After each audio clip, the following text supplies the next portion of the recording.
इस कहानी की शुरुआत होती है 16 साल के एक लड़के जैकब से, जो एक स्टोर में काम करता है। शाम के वक्त उसके साथ काम करने वाली एक महिला उसे घर छोड़ने निकलती है और रास्ते में जैकब अपने दादाजी इब्राहिम को फोन करता है। लेकिन इस बार इब्राहिम की आवाज पहले जैसी नहीं होती, क्योंकि वो बहुत घबराए हुए लग रहे होते हैं। वो बार बार जैकब से कहते हैं कि किसी भी हालत में घर मत आना, यहाँ बहुत बड़ा खतरा है। जैकब को लगता है कि दादाजी फिर से अपनी पुरानी अजीब बातों में उलझ गए हैं, इसलिए वो उनकी चेतावनी को गंभीरता से नहीं लेता और सीधे घर पहुंच जाता है। घर के अंदर कदम रखते ही वो देखता है कि पूरा सामान बुरी तरह बिखरा पड़ा है, जैसे कोई हर कोना छान कर किसी चीज की तलाश कर रहा हो। तभी उसकी नजर पीछे की टूटी हुई रेलिंग पर पड़ती है और बिना वक्त गंवाए वो जंगल की तरफ बढ़ जाता है। जंगल के अंदर कुछ दूर जाने पर जैकब को उसके दादाजी जमीन पर घायल हालत में पड़े मिलते हैं। उन्हें देखते ही वो घबरा जाता है और तुरंत मदद के लिए फोन मिलाता है।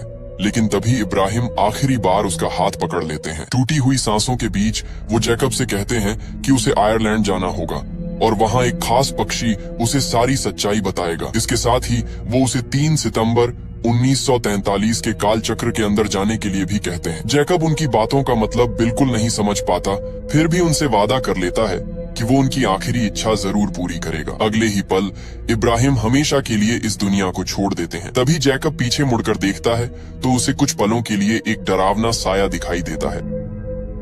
लेकिन उसके साथ आई महिला जब उधर गोलियां चलाती है तो वहाँ कुछ भी नहीं मिलता। थोड़ी ही देर में पुलिस पहुंच जाती है और जांच के बाद इस मौत को जंगली जानवर का हमला मानकर मामला बंद कर देती है। करीब 1 महीना बीत जाता है, लेकिन उस रात की हर बात जैकब के दिमाग में लगातार घूमती रहती है। उसकी मानसिक हालत पहले जैसी नहीं रहती, इसलिए उसे एक साइकेट्रिस्ट के पास ले जाया जाता है। वहीं बैठकर जैकब अपने बचपन की सारी बातें याद करता है। उसे याद आता है कि दादाजी हमेशा आयरलैंड की एक रहस्यमयी जगह की कहानियां सुनाते थे, जहाँ कुछ ऐसे बच्चे रहते थे जिनके अंदर अलग अलग तरह की जादुई शक्तियां थीं। उस जगह की देखभाल मिस पेरेग्रीन करती थीं, जो जरूरत पड़ने पर एक पक्षी का रूप भी ले सकती थीं। बचपन में जैकब इन कहानियों पर पूरा यकीन करता था, लेकिन जैसे जैसे वो बड़ा हुआ और स्कूल में ये बातें सुनाई, हर किसी ने उसका मजाक उड़ाया। धीरे धीरे उसने भी मान लिया कि शायद दादाजी सिर्फ बच्चों का मन बहलाने के लिए ऐसी कहानियां सुनाते थे। हालांकि इब्राहिम हमेशा यही कहते रहे कि उन्होंने उससे कभी झूठ नहीं बोला। कुछ समय बाद जैकब अपने दादाजी का घर खाली करने पहुंचता है, जहां उसकी आंटी उसे उनका पुराना सामान सौंपती है। उन्हीं चीजों के बीच उसे एक पोस्ट कार्ड मिलता है, जिसे देखकर वो हैरान रह जाता है। ये पोस्ट कार्ड मिस पेरेग्रीन ने इब्राहिम के नाम भेजा था, जिसमें लिखा था कि वो और बाकी सभी बच्चे आज भी उनका इंतजार कर रहे हैं। इस एक खत को पढ़ते ही जैकब के मन में फिर से वही सवाल उठने लगते हैं, जिन्हें वो इतने सालों से झूठ समझता आया था। वो ये पोस्ट कार्ड अपनी साइकेट्रिस्ट को दिखाता है और कहता है कि अगर वो खुद उस जगह पर जाकर सब कुछ देख ले तो शायद उसे भी सच्चाई का पता चल जाएगा। साइकेट्रिस्ट भी उसे वहां जाने की सलाह देती है, क्योंकि उसके मुताबिक तभी जैकब अपने भ्रम और हकीकत के बीच का फर्क समझ पाएगा। आखिरकार जैकब अपने पिता के साथ आयरलैंड जाने के लिए तैयार हो जाता है। उसके पिता पक्षियों पर किताब लिख रहे होते हैं, इसलिए ये सफर उनके काम के लिए भी फायदेमंद साबित हो सकता था। समुद्र पार करते वक्त जैकब की नजर आसमान में उड़ते एक पक्षी पर पड़ती है और उसे तुरंत दादाजी की वही पुरानी कहानी याद आ जाती है, जिसमें मिस पेरेग्रीन पक्षी का रूप धारण करती थी। कुछ देर बाद दोनों उस सुनसान द्वीप पर पहुंच जाते हैं और जैकब सीधे उस अनाथालय की तरफ निकल पड़ता है, जिसके बारे में उसने बचपन से अनगिनत कहानियां सुनी थीं। लेकिन वहां पहुंचकर उसकी सारी उम्मीदें टूट जाती हैं, क्योंकि पूरी इमारत खंडहर में बदल चुकी होती है। उसे बताया जाता है कि दूसरे विश्व युद्ध के दौरान यहाँ बम गिरा था और उसके बाद से ये जगह हमेशा के लिए वीरान हो गई। जैकब भारी मन से वहां से लौट तो आता है, लेकिन उसके दिल में अब भी यही सवाल गूंज रहा होता है कि आखिर दादाजी उसे इसी जगह भेजना क्यों चाहते थे। अगली सुबह जैकब के मन से उस खंडहर का ख्याल निकल ही नहीं रहा होता, इसलिए वो अकेले दोबारा उसी अनाथालय में पहुंच जाता है। इस बार जैसे ही वो टूटी हुई इमारत के अंदर कदम रखता है, उसे बार बार ऐसा महसूस होने लगता है कि वहाँ कोई और भी मौजूद है। अचानक उसके सामने एक छोटी लड़की दिखाई देती है, जो उसे देखकर इब्राहिम का नाम लेती है। जैकब कुछ समझ पाता उससे पहले वो लड़की तेजी से वहाँ से भाग जाती है। जैकब उसके पीछे दौड़ता है, लेकिन जल्दबाजी में गिरकर बेहोश हो जाता है। जब उसकी आंख खुलती है तो वो खुद को कुछ अजीब बच्चों के बीच घिरा हुआ पाता है और इन्हीं चेहरों को देखकर उसे दादाजी की सुनाई हुई हर कहानी याद आने लगती है। जैकब हैरानी से उन बच्चों से पूछता है कि क्या वो सब मर चुके हैं, क्योंकि उसके हिसाब से तो इस अनाथालय को कई साल पहले तबाह कर दिया गया था। लेकिन बच्चे मुस्कुराकर बताते हैं कि वो बिल्कुल जिंदा हैं। तभी जैकब की नजर एक ऐसे लड़के पर पड़ती है जो कपड़े पहने होने पर ही दिखाई देता है, वरना पूरी तरह गायब हो जाता है। एक लड़की हवा से भी हल्की होती है, इसलिए उसके पैरों में हमेशा भारी लोहे के जूते बंधे रहते हैं। एक दूसरी लड़की जिसके सुनहरे बाल होते हैं, उसके हाथ जिस चीज को छू लेते हैं वो तुरंत जलने लगती है, इसीलिए वो हमेशा दस्ताने पहन कर रखती है। वहीं एक बच्ची के अंदर कई लोगों जितनी ताकत होती है। एक लड़के के पेट में मधुमक्खियां रहती हैं, किसी के सिर के पीछे दूसरा मुंह होता है, तो कोई अपने सपने दूसरों को दिखा सकता है। जैकब जितना उन्हें देखता है उतना ही उसे यकीन होने लगता है कि दादाजी ने जो कुछ बताया था वो सिर्फ कहानी नहीं थी। इसी दौरान जैकब उस लड़की से पूछता है जिसने उसे इब्राहिम कहकर बुलाया था कि उसने ऐसा क्यों कहा। वो बताती है कि जैकब बिल्कुल अपने दादाजी जैसा दिखता है, इसलिए उसे पहली नजर में वही समझ लिया गया। इसके बाद वो सब जैकब को जल्दी से अपने साथ चलने के लिए कहते हैं, क्योंकि अगर किसी और ने उन्हें देख लिया तो बड़ी मुसीबत खड़ी हो सकती है। सभी बच्चे उसे एक गुफा के अंदर ले जाते हैं, लेकिन जैकब को अब भी समझ नहीं आता कि आखिर ये सब हो क्या रहा है। डर और उलझन में वो वहां से भाग निकलता है और सीधे उस गेस्ट हाउस में पहुंच जाता है जहां वो अपने पिता के साथ रुका हुआ था। जैकब जैसे ही ऊपर अपने कमरे की तरफ बढ़ता है, वहां मौजूद लोग उसे शक की नजर से देखने लगते हैं। वहां का मैनेजर भी पहले जैसा नहीं होता और वो जैकब को पहचानने से साफ इनकार कर देता है। कुछ ही देर में कई लोग उसे पकड़ लेते हैं और उसे जासूस समझने लगते हैं। जैकब बार बार समझाने की कोशिश करता है कि वो सिर्फ एक टूरिस्ट है, लेकिन कोई उसकी बात सुनने को तैयार नहीं होता। तभी अचानक कमरे के अंदर रखे गिलास और प्लेटें अपने आप उड़कर गिरने लगते हैं। वहां मौजूद हर इंसान घबरा जाता है, क्योंकि किसी को समझ नहीं आता कि ये सब आखिर कौन कर रहा है। उसी अफरा तफरी का फायदा उठाकर सुनहरे बालों वाली लड़की वहां पहुंचती है, जैकब का हाथ पकड़ती है और उसे अपने साथ बाहर ले जाती है। जाते जाते वो दरवाजे को छूती है और अगले ही पल उसमें आग लग जाती है, जिससे पीछा करने वाले लोग वहीं रुक जाते हैं। जैकब उन बच्चों के साथ घोड़ा गाड़ी में बैठकर वहां से निकल जाता है। रास्ते में वो उनसे पूछता है कि क्या दादाजी की सारी बातें सच थीं और क्या उनके अंदर सच में जादुई शक्तियां हैं। तभी पीछे से एक आवाज आती है कि अभी तक उसने सब कुछ देखा ही कहाँ है। जैकब मुड़कर देखता है तो वहां कोई नहीं होता, लेकिन अगले ही पल एक लड़का कपड़े पहनते हुए उसके सामने दिखाई देता है, जो कुछ देर पहले तक पूरी तरह अदृश्य था। इसके बाद बच्चे उसे बताते हैं कि वो अब अपनी दुनिया में नहीं है। आज की तारीख 2016 नहीं बल्कि 3 सितंबर 1943 है। ये सुनते ही जैकब के पैरों तले जमीन खिसक जाती है, क्योंकि उसे पहली बार एहसास होता है कि वो सिर्फ किसी रहस्यमयी जगह पर नहीं बल्कि वक्त के अंदर भी सफर करके अतीत में पहुंच चुका है। जैकब अब उन बच्चों के साथ उस बड़े से घर में पहुंचता है जहां उसकी मुलाकात मिस पेरेग्रीन से होती है। वही इस जगह की देखभाल करती हैं और सभी बच्चे उन्हें अपनी संरक्षक मानते हैं। मिस पेरेग्रीन जैकब का स्वागत करती हैं, जैसे उन्हें पहले से पता हो कि एक दिन वो यहाँ जरूर आएगा। इसके बाद वो जैकब की मुलाकात एक एक करके सभी बच्चों से करवाती हैं। तभी जैकब की नजर एमा पर पड़ती है, जो हवा से भी हल्की होने की वजह से जमीन पर टिक नहीं सकती। बातचीत के दौरान जैकब को पता चलता है कि एमा कभी उसके दादाजी इब्राहिम से बहुत प्यार करती थी, लेकिन जब इब्राहिम इस जगह को छोड़कर चले गए तो धीरे धीरे उनके खत भी आने बंद हो गए। इसके बावजूद एमा जैकब से कोई शिकायत नहीं करती और उसके साथ बिल्कुल अपनापन दिखाती है। शाम होते ही सभी बच्चे एक साथ डिनर के लिए बैठते हैं। जैकब पहली बार उनके बीच बैठकर उनकी जिंदगी को करीब से देखता है। तभी उसकी मुलाकात इनॉक नाम के लड़के से होती है, जिसके अंदर मरे हुए जीवों को दोबारा जिंदा करने की शक्ति होती है।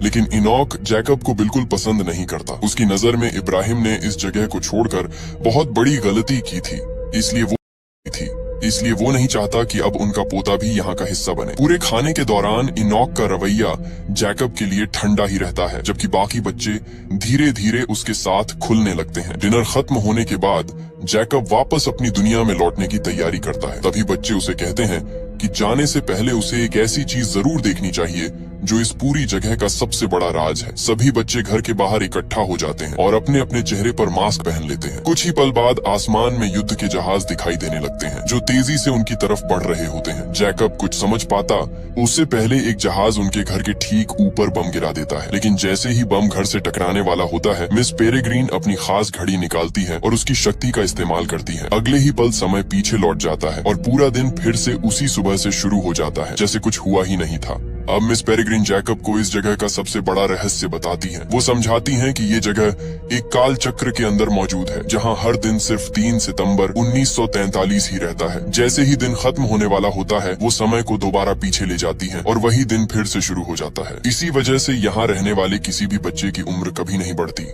दूसरी तरफ असली दुनिया का समय लगातार आगे बढ़ता रहता है, इसलिए बाहर की दुनिया में कई दशक गुजर चुके हैं, लेकिन इस काल चक्र के अंदर रहने वाले सभी बच्चे अब भी उसी उम्र में हैं। जैकब को अब समझ आने लगता है कि दादाजी ने आखिर क्यों कहा था कि उसे इसी तारीख और इसी जगह पर आना होगा। कुछ देर बाद जैकब उसी गुफा के रास्ते वापस अपनी दुनिया यानी 2016 में लौट आता है। अपने कमरे में पहुंचकर वो खत निकालता है जिसे वो मिस पेरेग्रीन के घर से चुपके से ले आया था। ये खत उसके दादाजी ने मिस पेरेग्रीन के नाम लिखा था। खत पढ़ते ही जैकब के चेहरे का रंग बदल जाता है, क्योंकि उसमें लिखा होता है कि मिस्टर बैरन के लोग इंग्लैंड के एक दूसरे काल चक्र के आसपास दिखाई दिए हैं।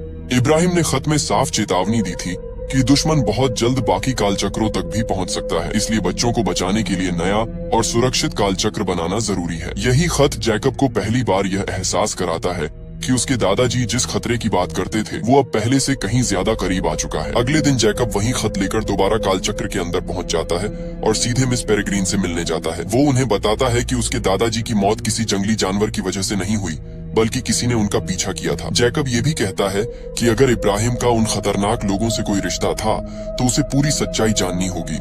मिस पेरेग्रीन उसके हाथ में मौजूद खत देखती है, लेकिन उसे डांटते हुए कहती हैं कि उसे बिना इजाजत ये खत कभी नहीं लेना चाहिए था। इसके बावजूद वो समझ जाती हैं कि अब जैकब को सच से ज्यादा देर तक दूर नहीं रखा जा सकता। हालांकि वो अभी भी पूरी बात बताने से बचती हैं और जैकब को अपने साथ चलने के लिए कहती हैं। इसके बाद एमा जैकब को एक ऐसी जगह लेकर जाती है जहाँ वो पहले कभी नहीं गया होता। वहाँ पहुंचकर जैकब देखता है कि मिस पेरेग्रीन पहले से किसी चीज का इंतजार कर रही हैं, जैसे उन्हें ठीक ठीक पता हो कि अगले ही पल क्या होने वाला है। कुछ ही देर बाद एक अदृश्य दैत्य वहां आ पहुंचता है। वहां मौजूद बाकी बच्चों को वो बिल्कुल दिखाई नहीं देता, लेकिन जैकब साफ साफ उसे देख लेता है। मिस पेरेग्रीन बिना देर किए उस दैत्य पर हमला करती है और आखिरकार उसे खत्म कर देती है। पूरा दृश्य देखकर जैकब हैरान रह जाता है। दैत्य के मरने के बाद एमा जैकब से पूछती है कि क्या उसने भी उस जीव को देखा था। जब जैकब हाँ में जवाब देता है तो एमा बताती है कि यही उसकी असली शक्ति है। उस दैत्य को यहाँ मौजूद कोई भी बच्चा नहीं देख सकता, लेकिन जैकब ने उसे साफ देख लिया। वो कहती है कि बिल्कुल यही ताकत उसके दादाजी इब्राहिम के अंदर भी थी। जैकब अब भी खुद को एक साधारण लड़का मानता है, लेकिन एमा उसे समझाती है कि अगर वो आम इंसान होता तो कभी इस काल चक्र के अंदर प्रवेश ही नहीं कर पाता। तभी मिस पेरेग्रीन भी वहां आ जाती हैं और बताती हैं कि उन्हें जैकब के जन्म से ही उसकी शक्ति के बारे में पता था। इब्राहिम चाहते थे कि उनका पोता पहले सामान्य जिंदगी जिए, इसलिए उन्होंने उसके 18वें जन्मदिन से पहले ये राज कभी नहीं बताया। इसके बाद मिस पेरेग्रीन जैकब को एक पुरानी किताब दिखाती है जिसमें उनके पूरे इतिहास का जिक्र होता है। वो बताती हैं कि बहुत समय पहले कुछ पेक्यूलियर लोग कालचक्र में रहते रहते थक गए थे। उनका मानना था कि अगर एम्ब्रिन की शक्तियों का सही इस्तेमाल किया जाए तो वो कालचक्र के बाहर भी हमेशा जवान रह सकते हैं। इन्हीं लोगों का नेता मिस्टर बैरन था। उसने एक एम्ब्रिन को पकड़कर उसके ऊपर खतरनाक प्रयोग किया, लेकिन उसका प्रयोग सफल होने के बजाय उल्टा पड़ गया। अमर बनने की जगह वो और उसके साथी भयानक अदृश्य दैत्यों में बदल गए। कई सालों की कोशिश के बाद बैरन को फिर इंसानी रूप पाने का तरीका मिल गया। उसे पता चला कि अगर वो शक्तिशाली बच्चों की आंखें निकालकर उनका इस्तेमाल करे तो वो खुद और अपने साथियों को दोबारा इंसान बना सकता है। तभी से वो अलग अलग काल चक्रों पर हमला करके बच्चों का शिकार कर रहा था।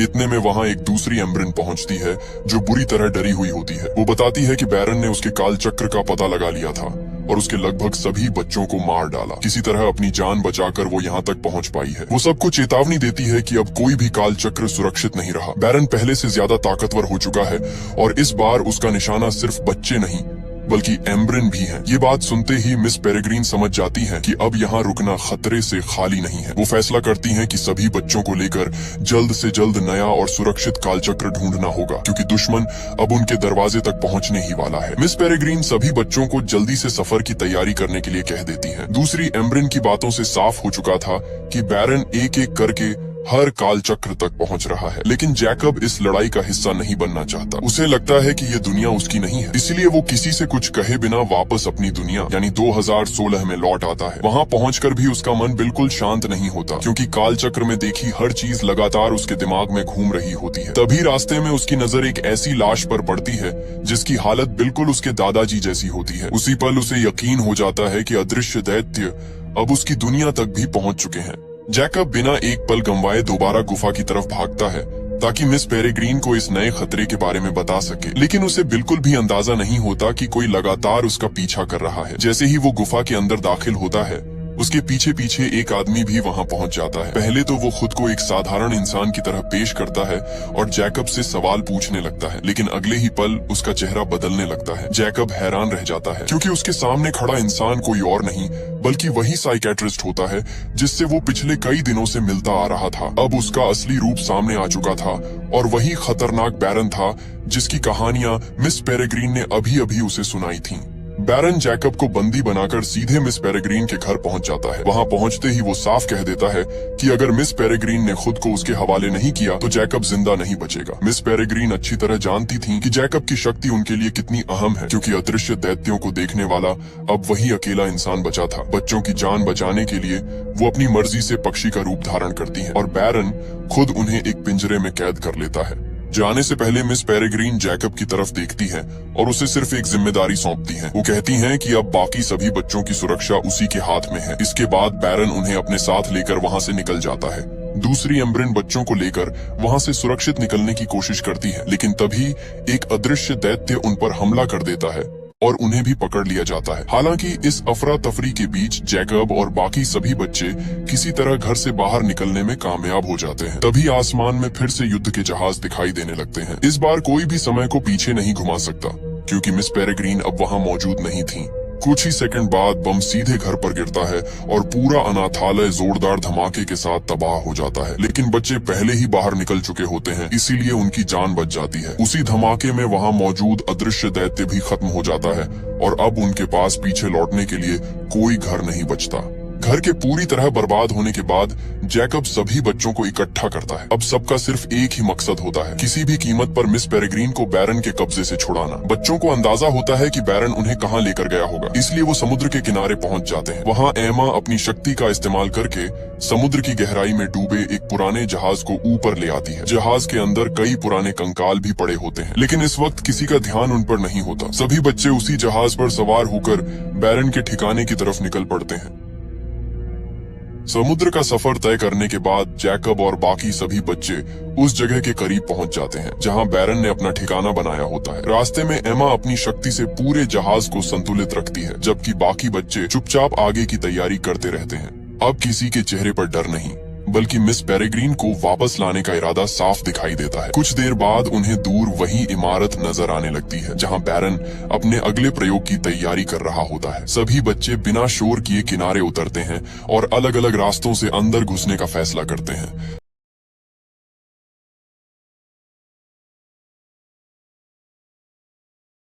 ताकि दुश्मन को उनके आने की भनक न लगे। सबसे पहले एमा अंदर पहुंचती है और सीधे बैरन के सामने खड़ी हो जाती है। वो उसे साफ चेतावनी देती है कि अगर उसने मिस पेरेग्रीन और बाकी एम्ब्रिन्स को तुरंत आजाद नहीं किया तो उसका अंजाम अच्छा नहीं होगा। साथ ही वो ये भी बता देती है कि उनका एक अदृश्य दैत्य पहले ही मारा जा चुका है। एमा की बात सुनकर बैरन गुस्से से भर जाता है। उसे यकीन ही नहीं होता कि कुछ बच्चे उसके सबसे ताकतवर हथियार को खत्म कर सकते हैं। अगले ही पल वो अपने बाकी साथियों और अदृश्य दैत्यों को उन बच्चों के पीछे भेज देता है ताकि कोई भी वहां से जिंदा वापस न जा सके। इधर जैकब अपनी शक्ति की मदद से हर उस अदृश्य दैत्य की जगह पहचान लेता है जिन्हें बाकी बच्चे नहीं देख सकते। वो लगातार अपने साथियों को उनकी दिशा बताता रहता है जिससे सबको हमला करने का मौका मिल जाता है। तभी इनॉक अपनी सबसे खास शक्ति का इस्तेमाल करता है। वो डूबे हुए जहाज के अंदर पड़े सभी कंकालों को दोबारा जिंदा कर देता है। अगले ही पल पूरा जहाज चलते फिरते कंकालों से भर जाता है और वो सीधे अदृश्य दैत्यों पर टूट पड़ते हैं। बच्चों की चाल कामयाब हो जाती है क्योंकि लड़ाई के दौरान दैत्यों पर ऐसा पदार्थ लग जाता है कि अब वो सभी को साफ दिखाई देने लगते हैं। इसके बाद कंकाल और बच्चे मिलकर एक एक करके उन दैत्यों का अंत करना शुरू कर देते हैं। बाहर भयानक लड़ाई चल रही होती है, जबकि उसी दौरान जैकब और कुछ बच्चे अंदर की तरफ बढ़ते रहते हैं। उनका असली मकसद मिस पेरेग्रीन और बाकी एम्ब्रिन्स तक पहुंचना होता है। रास्ते में बैरन के कई साथी उन्हें रोकने की कोशिश करते हैं, लेकिन हर बच्चा अपनी अपनी शक्ति का इस्तेमाल करके उनका सामना करता है। कोई अपनी ताकत से दुश्मनों को दूर फेंक देता है, कोई आग से रास्ता साफ करता है, तो कोई हवा की मदद से अपने साथियों को बचाता है। कुछ ही देर में बैरन के कई आदमी हार मानने पर मजबूर हो जाते हैं और बच्चों का रास्ता खुल जाता है। आखिरकार जैकब उस कमरे तक पहुंच जाता है जहां मिस पेरेग्रीन और बाकी एम्ब्रेंस कैद होती हैं। वो तेजी से उन्हें आजाद करने की कोशिश करता है, लेकिन तभी बैरन भी वहां पहुंच जाता है। उसी समय बाहर लड़ाई खत्म करके बाकी बच्चे भी अंदर आ जाते हैं। जैसे ही सबकी नजर सामने खड़े जैकब पर पड़ती है, वो हैरान रह जाते हैं क्योंकि वहां एक नहीं बल्कि 2 जैकब खड़े होते हैं। किसी को समझ नहीं आता कि असली जैकब कौन है और बैरन ने किसका रूप धारण किया है। इसी उलझन के साथ लड़ाई का सबसे खतरनाक मुकाबला शुरू होने वाला होता है। उसी वक्त जैकब को अचानक अपनी तरफ बढ़ता हुआ एक अदृश्य दैत्य दिखाई देता है। बाकी किसी बच्चे को वो जीव नजर नहीं आ रहा होता, लेकिन जैकब तुरंत समझ जाता है कि यही उसकी सबसे बड़ी ताकत साबित हो सकती है। वो जोर से चिल्लाकर कहता है कि अब असली और नकली का फैसला खुद हो जाएगा। बैरन उसके इशारे का मतलब समझ ही नहीं पाता क्योंकि उसे उस दैत्य का कोई एहसास नहीं होता। अगले ही पल अदृश्य दैत्य सीधे बैरन की तरफ झपटता है। चूंकि उसने जैकब का रूप धारण किया हुआ होता है, इसलिए दैत्य उसे ही असली जैकब समझ लेता है और उसी पर हमला कर देता है। भयानक हमला होते ही बैरन अपना भेष संभाल नहीं पाता और उसका असली चेहरा सबके सामने आ जाता है। दैत्य उसकी आंखें निकाल लेता है और बैरन वहीं बुरी तरह घायल होकर गिर पड़ता है। अब सभी बच्चों को साफ दिखाई दे जाता है कि असली जैकब कौन था। इसी बीच जैकब बिना देर किए उस दैत्य पर टूट पड़ता है। इस बार उसे अकेले लड़ने की जरूरत नहीं पड़ती क्योंकि उसके बाकी साथी भी तुरंत उसकी मदद के लिए पहुंच जाते हैं। मिलकर वो उस आखिरी अदृश्य दैत्य का भी हमेशा के लिए अंत कर देते हैं। बैरन की मौत के साथ ही उसका पूरा खेल खत्म हो जाता है और उसके बचे हुए साथी भी एक एक करके हार जाते हैं। लड़ाई खत्म होने के बाद जैकब सबसे पहले मिस पेरेग्रीन और बाकी एम्ब्रेंस की तरफ बढ़ता है। अब वो पूरी तरह सुरक्षित होती हैं और बच्चों को देखकर राहत की सांस लेती हैं। सभी बच्चे एक दूसरे को देखकर खुश होते हैं क्योंकि इतने बड़े खतरे के बाद भी उनमें से कोई पीछे नहीं हटता। लेकिन ये खुशी ज्यादा देर नहीं टिकती क्योंकि मिस पेरेग्रीन तुरंत सबको याद दिलाती हैं कि वो अभी भी अपने असली समय से बहुत दूर हैं। अगर बच्चे ज्यादा देर तक इसी वक्त में रुके रहे तो काल चक्र के बाहर उनकी उम्र तेजी से बढ़ने लगेगी और उनकी जान भी खतरे में पड़ सकती है। मिस पेरेग्रीन फैसला करती हैं कि अब सभी बच्चों को तुरंत वापस अपने समय में लौटना होगा। एमा जैकब के पास आती है और उसे बताती है कि उनका सफर अब यहीं से अलग होने वाला है। वो चाहती है कि जैकब अपने समय में रहे क्योंकि वहीं उसकी जरूरत है। जैकब ये सुनकर खामोश हो जाता है, लेकिन वो समझ चुका होता है कि हर किसी की अपनी जगह होती है।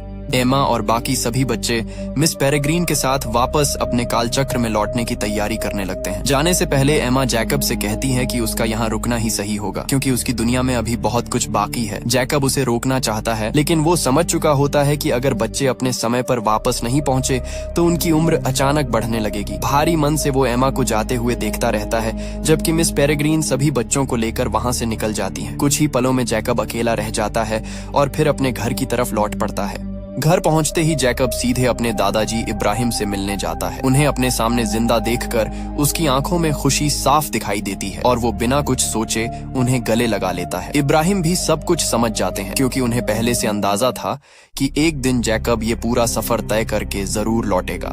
जैकब चाहता है कि अब सब कुछ पहले जैसा हो जाए, लेकिन इब्राहिम उसे बताते हैं कि उसकी मंजिल अभी खत्म नहीं हुई। वो कहते हैं कि जिस इंसान का इंतजार उसे करना चाहिए वो कोई और नहीं बल्कि एमा है और उसे वापस उसी के पास जाना होगा। इसके बाद इब्राहिम अपने पास रखा एक पुराना नक्शा जैकब को देते हैं। इस नक्शे में दुनिया भर के अलग अलग काल चक्रों का पूरा रास्ता बना होता है। वो बताते हैं कि अब सीधा उस काल चक्र में पहुंचना मुमकिन नहीं जहां से एमा गई है, क्योंकि वो रास्ता हमेशा के लिए बदल चुका है। अगर जैकब सच में उससे दोबारा मिलना चाहता है तो उसे कई अलग अलग काल चक्रों से गुजरना होगा। हर काल चक्र उसे एक नए समय तक पहुंचाएगा और आखिर में वो उसी साल तक पहुंच सकेगा जहां से एमा का सफर दोबारा शुरू होगा। जैकब बिना कोई सवाल किए ये नक्शा अपने पास रख लेता है।